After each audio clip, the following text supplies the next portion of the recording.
Would you please make welcome the Deputy Leader of the Government in the Legislative Council. He's also the Leader of the House and he's the Minister for Roads and Ports. That's the Honourable Duncan Gay, MLC.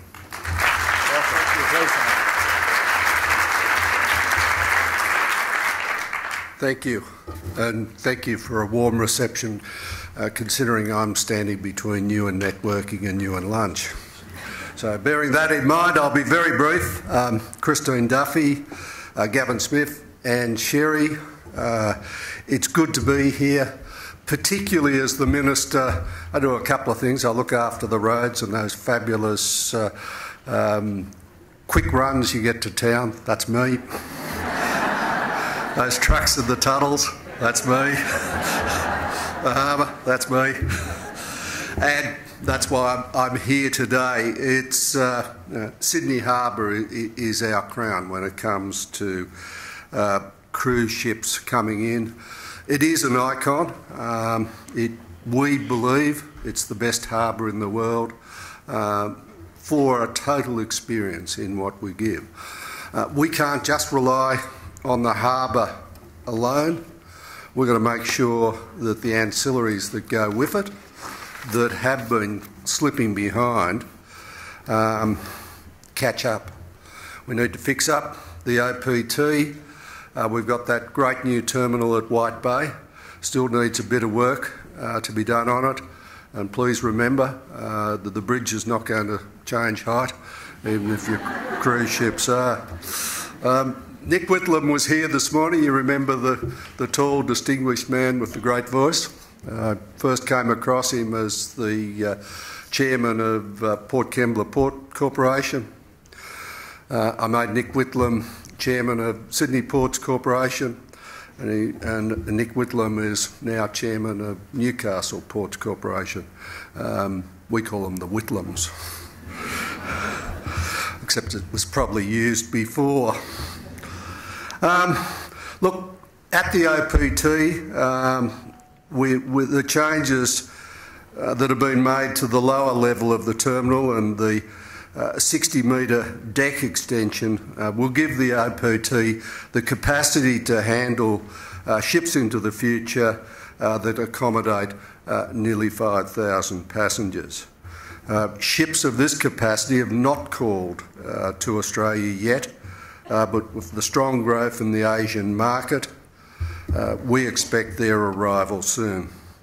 Additional space in the terminal will be gained by extending the southern end of the building, adding a new mezzanine floor and utilising additional space on the ground floor. And it's not without pain. There's some of Sydney's most successful restaurants in that area. And we've had to have some serious conversations with the people in those restaurants.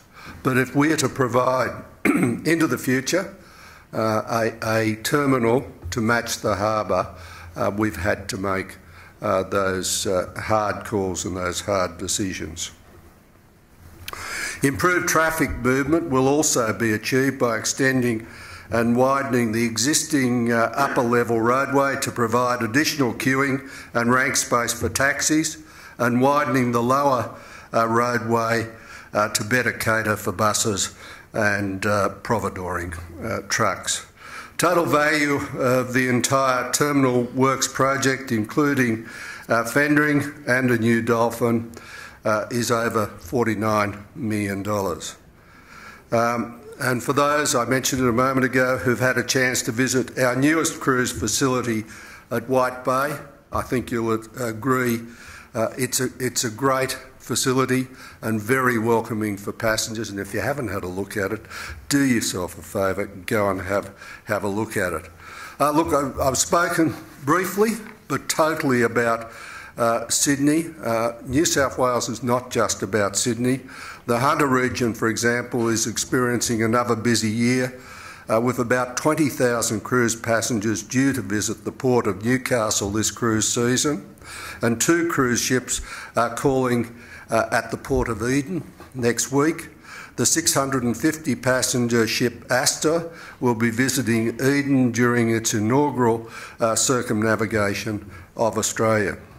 And on the same day, the 450 passenger seaborne sojourn, which will be tied up at OPT this weekend, will also be down there visiting the shores of Twofold Bay. We frankly would like to see more cruise ships visit Eden. It is, as the name suggests, a bit of a Garden of Eden. It is a wilderness area, and it is a different experience for your customers. To support that aim, the government is looking at options to enable cruise ships to be able to berth at the breakwater wharf in Stunk Cove, removing the need for passengers to be transported ashore by tender vessel, as happens at the moment. In closing, let me assure you the government clearly recognises the benefits of the industry. You're just bloody fantastic. Thank you for being here. And we look forward to working with you into the future, not just in Sydney, but in Newcastle and Eden as well. Go have lunch, go network. Thank you.